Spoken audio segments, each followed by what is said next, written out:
Hi, this is Jeanette, and welcome to The Bridge Within. Yesterday, when I did the video on the power of prayer, I thought I was done with making videos for this week. But Spirit had a different plan for me because early this morning, I woke up from a pretty powerful dream, and I would like to share it with you. It was a dream about prayer.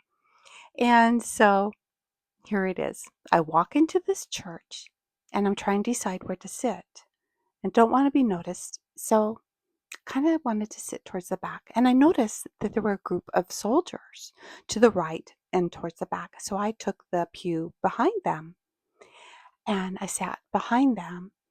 And as I was looking at them, I noticed that they weren't as put together and as clean as I first thought they were. It looked like they had been through something really hard, something really traumatic. And I could feel the heaviness on them. There was just a real heaviness to them. It felt like they had been through war. And it felt like they had experienced some trauma. And so I felt really bad for them. My heart went out to them and I started to pray for them with all my being. And you know how it is when you pray with your whole heart. You start your eyes start to well up and the tears come running down your cheeks because you want so badly for them to have the blessings from God. And as I was doing that, I noticed one of the soldiers turned around and he was looking at me, and he too had tears in his eyes. He asked me what was going on, what was I doing. I told him, I'm praying for you. I think he could feel the energy. So he seemed so grateful. He said thank you. And he took his hands and cupped my face, and I could physically feel his touch. And he told me, I promise you I will be back. I promise you. And then he said, I have to go. I just have to go. And I wanted so desperately to tell him, no, please, please don't go. Just stay where it's safe. It's not worth it. Just stay where it's safe. But who am I to tell someone what to do? He really felt in his heart he had to go. And if I had told him or begged him to stay where it's safe, it would have fallen on deaf ears. He just would not have heard it because he really felt in his heart he had to go. And that broke my heart. It just breaks my heart. And so he did tell me once again, he said, I will be back.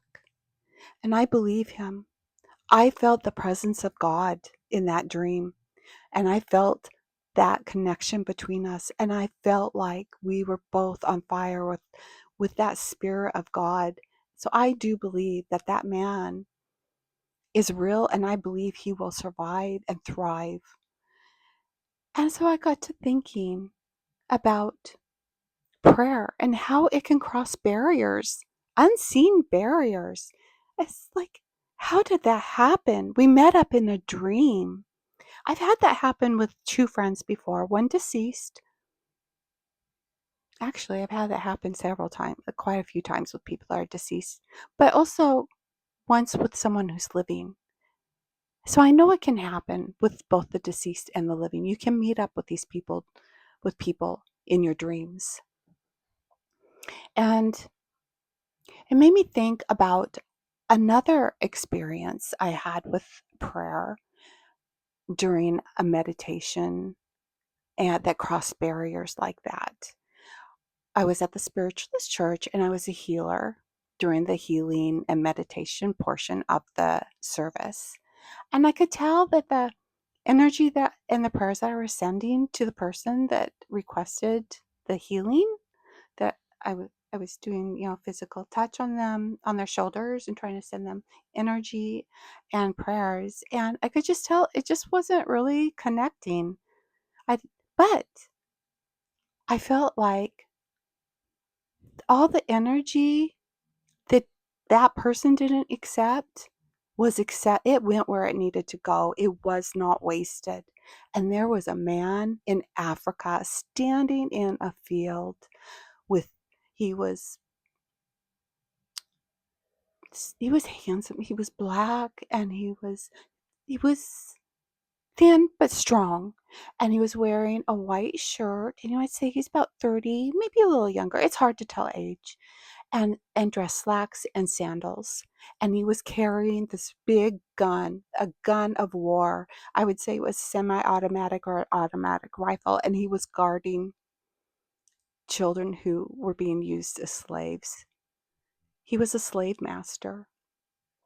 But I felt that energy. I seen that energy enter into his heart, and he was changed immediately. His heart opened up to God. His heart was softened, and he had so much compassion and love to give. And he did. At that time, I didn't know the great things he was going to do, but that happened later. I'd say it was about 2 months after that time. I was at a meditation group, and I saw him again. And he cried. I heard his cry for help. And I seen that he was in the jungle with these children that he was being a slave master to before. But this time he was their guardian. He was being their rescuer. And he was trying to bring them to safety so they could have a future and have real happiness and joy. And they were in the jungle and they were hiding. And he said, "Help me." It was like a prayer just sent out. He was so desperate because the men that he worked with were after them, and they weren't nice men. It wasn't going to be pretty if they got caught. And it was looking hopeless. It was looking like they were going to be caught because they were very visible. Even though they were in the jungle, there were places to hide. They just didn't have time to hide.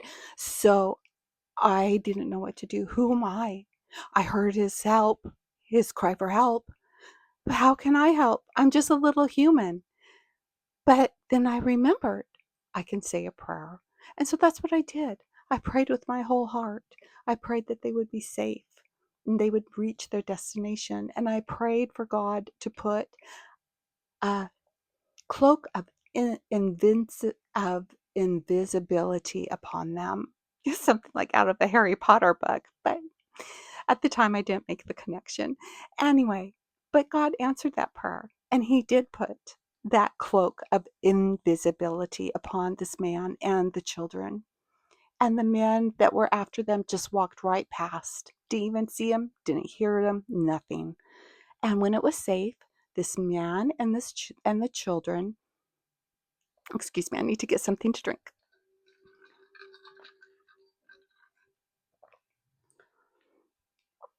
This man and the children went about their walk to freedom.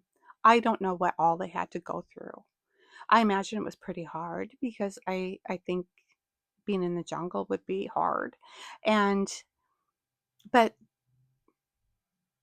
I did see when they reached the destination they reached, and it was a clearing in the jungle, and it was a church. It was a small, humble church. It was like a one-story little church, and looked kind of like a rambler, a house that's just a little rambler, but it was a church.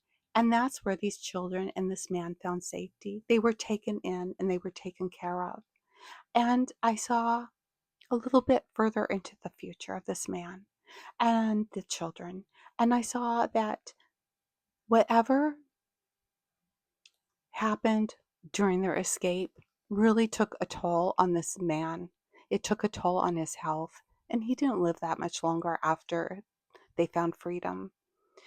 But he was not forgotten. He is a man that will be spoken about for generations. They erected a memorial for him, one that will last. And then the Lord, the Spirit of the Lord, showed me each child in my mind's eye, showed me each child that He had saved. And He showed me how greatly each child made a big effect on the world, because every person they came across was affected by them in a positive way, And then they were uplifted. So then they went about and they uplifted someone else. That's how it works. It's the ripple effect. And it was a huge ripple effect. It could something like that can help change the world. Something like that can do great things. And it just started with this one man who had an open heart and decided that he had a bigger part in life to play than being a slave master. And he fulfilled that life and he fulfilled it grandly. And then I started thinking about people who pray for their loved ones that have deceased. And in the past, I always thought, well, why do they need prayers? I mean, aren't they with their creator? You know, if they've crossed over, aren't they with God? Wouldn't God heal them? Then I thought, well, maybe some of them are having a hard time forgiving themselves, or there's other things that I don't understand that take place, and maybe prayer is needed for them. So I think I'm going to start praying for the deceased now, too. And, anyways, I just want to thank you for sticking with me and hearing my story or my experience and being patient with me as I learn how to speak to you through a phone and a microphone. It's very new to me. And I hope that you will share your experiences in the in the comments. I'm not saying, am I saying that right? In the section. And because whenever we share our experiences, we uplift each other and we grow together. And we can see that all things are possible with God. And I just really would love this to be a community where we do that for one another, because I really believe that this world is more magical than we suspect. I think there's a lot of things to discover about this world. And so I want to thank you again, and I hope you join me for the next video. You have a wonderful and blessed day, and I hope all your dreams come true. Bye.